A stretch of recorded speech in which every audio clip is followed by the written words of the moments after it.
Catus. Maximus here. This is time just documenting another old tool, and this video is going to be less discombobulated than my last video about that vessel impact driver.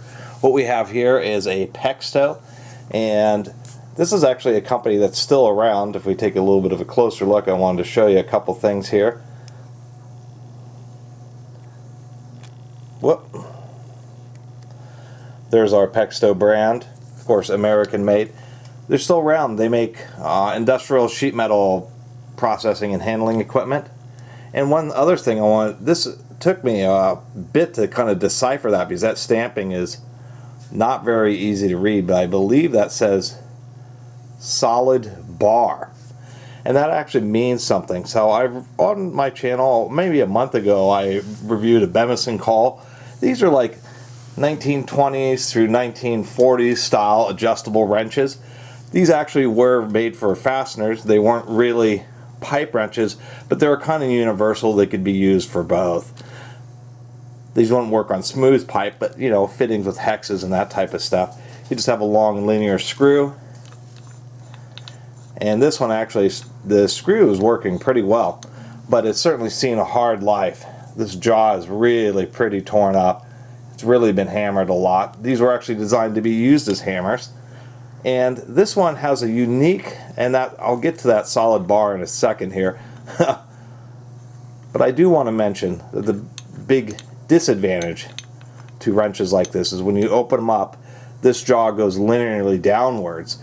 So the larger, the faster you use, the less leverage you get, because effectively your handle becomes shorter. And that's why the crescent style adjustable end wrench became so popular, was because those, when you adjust the jaw size, since the head's offset versus being 90 degrees to the handle, you don't lose your leverage ratio.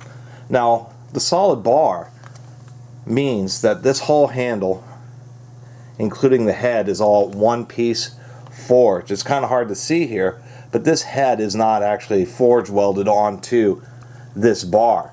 Instead, you can see there's actually a split. Barely see that one on the moving jaw. Couple little pins, one there, that one's easier to see.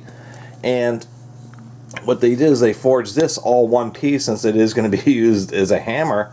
And then this, they splayed it open, did a little bit of milling to make these edges flat, and then wrapped it around the bar and folded it over. And that kind of made me helped explain something that's odd here. Now this one has really been used a lot, but what it really appears almost is that the moving jaw has gotten more wear than the top jaw. This would have had to been heated up red hot to be able to close those without, you know, cracking the metal, to close these ends, and it may have caused an effect on the heat treatment on the moving jaw. But for that sacrifice, Pexto made it a much more effective hammer. Now, like the Bemison Call, and what I think was one of the best versions of these, the Pennsylvania Leadville wrench style wrenches, both of those, they forged this bar. This is the moving jaw, is this one forged piece. They slide it over, do the assembly, and then they have a hole in the hammer head. They put it over the end of the bar, and then it's red hot, and then they effectively forge weld it. And then it makes it easier for them to heat the head back up and then quench it to get its hardness back, where the moving jaw on this whole beam, they would have to have re-hardened the whole wrench, and they may have chosen not to do that.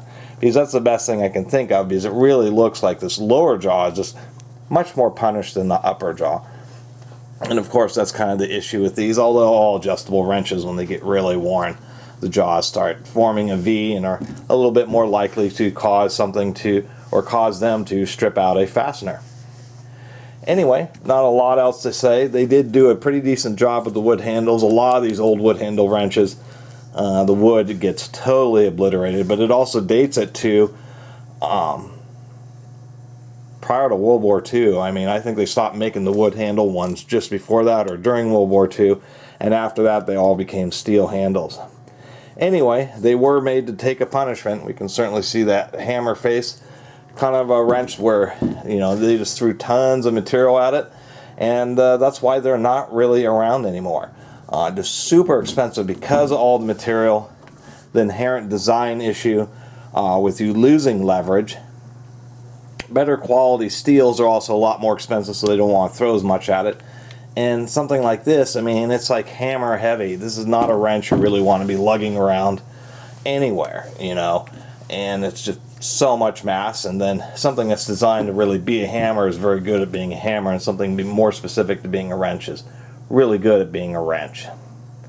Anyway, I just thought it was neat because this is a Pexto, and it once again is, you know, they did try to set themselves apart. I think somewhere in the 50s or 60s, Pexto, I believe they were bought out, and then they stopped their hand tool division because they had already gotten into, you know, sheet metal machinery.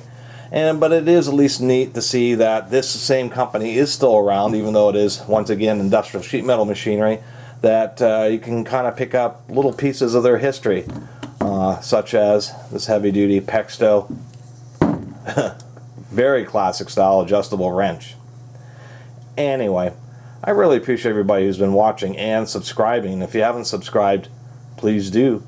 Till next time, Catus Maximus out.